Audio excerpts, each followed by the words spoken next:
Section 4 of St. Augustin by Louis Bertrand, translated by Vincent O'Sullivan. Bore, the first games. Quote, I love to play, end quote. Augustin says in telling us of those far-off years. Is it surprising if this quick and supple intelligence, who mastered without effort, and as if by instinct, the encyclopedic knowledge of his age, who found himself at his ease amidst the deepest abstractions, did, at the beginning, take life as a game? The amusements of the little Africans of today are not very many, nor very various either. They have no inventive imagination. In this matter, their French playfellows have taught them a good deal. If they play marbles, or hopscotch, or rounders, it is in imitation of the roumis. And yet they are great little players. Games of chance attract them above all. At these they spend hour after hour, stretched out flat on their stomachs in some shady corner, and they play with an astonishing intensity of passion. All their attention is absorbed in what they are about. They employ on the game all the cunning of their wits, precociously developed, and so soon stuck fast in material things. When Augustine recalls the games of his childhood, he only mentions nuts, handball, and birds. To capture a bird, that winged, light, and brilliant thing, is what all children long to do in every country on earth. But in Africa, where there are plenty of birds, big people as well as little love them. In the Moorish cafes, in the wretchedest gourbis, cages made of reeds are hung on the walls, all rustling with trills and fluttering of wings. Quail, thrushes, nightingales are imprisoned in them. The nightingale, the singing bird beyond all others, so difficult to tame, is the honored guest, the privileged dweller in these rustic cages. With the rose, he is an essential part of Arab poetry. The woods round about Thagaste were full of nightingales. Not the least doubt that the child Augustin had felt the little musical throats of these singing birds throb between his hands. His sermons, his heaviest treatises, have a recollection of them. He draws from them an evidence in favor of the creating Word, who has put beauty and harmony everywhere. In the song of the nightingale, he finds, as it were, an echo of the music of the spheres. If he loved birds, as a poet who knows not that he is a poet, did he love as well to play at nuts? Nuts, or thimble rigging, is only a graceful and crafty game, too crafty for a dreaming and careless little boy. It calls for watchfulness and presence of mind. Grown men play at it as well as children. A step of a staircase is used as a table by the players, or the pavement of a courtyard. 3 shells are laid on the stone in a dried pea. Then, with rapid baffling movements, hands brown and alert fly from one shell to another, shuffle them, mix them up, juggle the dried pea, sometimes under the shell, sometimes under that, and the point is to guess which shell the pea has gone under. By means of certain astute methods, an artful player can make the pea stick to his fingers, or to the inside of the shell, and the opponent loses every time. They cheat with a calm shamelessness. Augustine cheated too, which did not prevent him from bitterly denouncing the cheating of his fellow players. The truth is that he would not have quite belonged to his country if he had not lied and stolen now and then. He lied to his tutor and to his schoolmasters. He stole at his parents' table, in the kitchen, and in the cellar. But he stole like a man of quality, to make presents and to win over his playfellows. He ruled the other boys by his presence, a noteworthy characteristic in this future ruler of souls. Morals like these, a little rough, shape free and bold natures. Those African children were much less coddled, much less scolded than today. Monica had something else to do than to look after the boys. So for them, it was a continual life in the open air, which makes the body strong and hard. Augustine and his companions should be pictured as young wild cats. This roughness came out strong at games of ball, and generally at all the games in which there are 2 sides, conquerors and prisoners, or fights with sticks and stones. Stone throwing is an incurable habit among the little Africans. Even now in the towns, our police are obliged to take measures against these ferocious children. In Augustine's time, at Churchill, which is the ancient Coissaria Mauritaniae, the childish population was split into two hostile camps which stoned each other. On certain holidays, the fathers and big brothers joined the children, blood flowed, and there were deaths.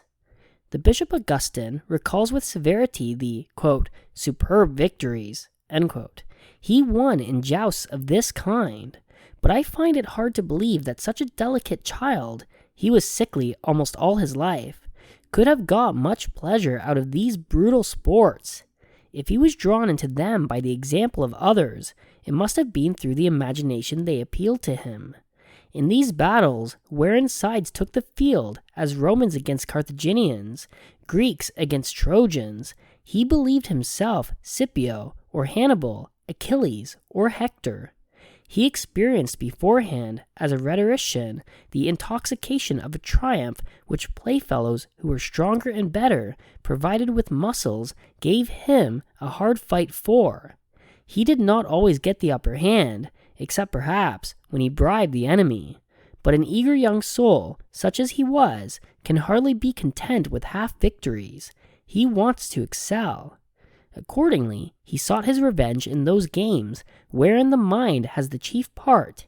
He listened to stories with delight, and in his turn repeated them to his little friends, thus trying upon an audience of boys that charm of speech by which later he was to subdue crowds.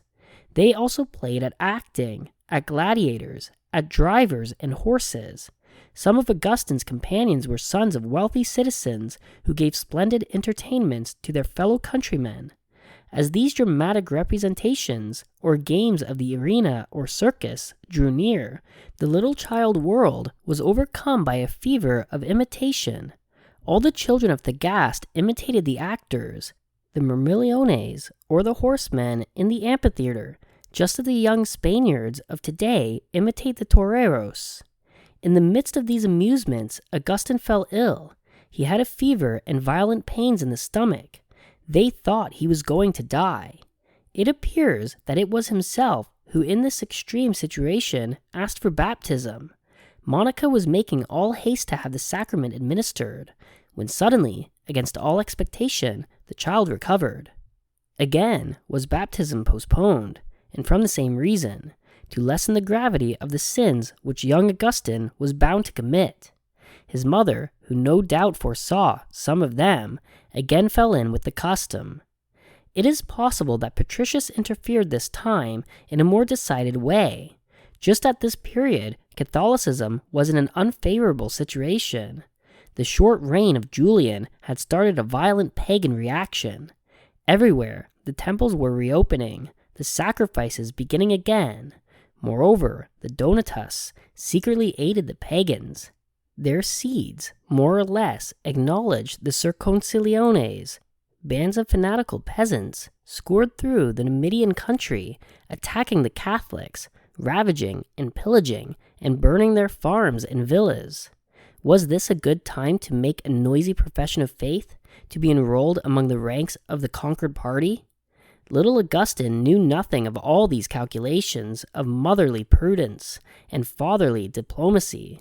He begged for baptism, so he tells us. This seems very remarkable in so young a child, but he lived in a house where all the service was done by Christians. He heard the talk of Monica's friends, perhaps, too, of his grandparents who were Catholics, faithful and austere. And then his soul was naturally religious. That explains everything. He asked for baptism to be like grown-up people, and because he was predestined. Among children, the chosen have these sudden flashes of light. At certain moments they feel what one day they shall be. Anyhow, Monica must have seen this sign with joy. He got well, and took up again his little boy's life, divided between play and dawdling and school. School. Painful memory for Augustine. They sent him to the primus magister, the elementary teacher, a real terror, armed with a long switch which came down without pity on idle boys. Seated on benches around him, or crouched on mats, the boys sang out all together, quote, 1 and 1 are 2, 2 and 2 are 4, end quote. Horrible refrain which deafened the whole neighborhood. The school was often a mere shed, or a pergola, in the fields, which was protected fairly well from the sun and rain by cloths stretched overhead.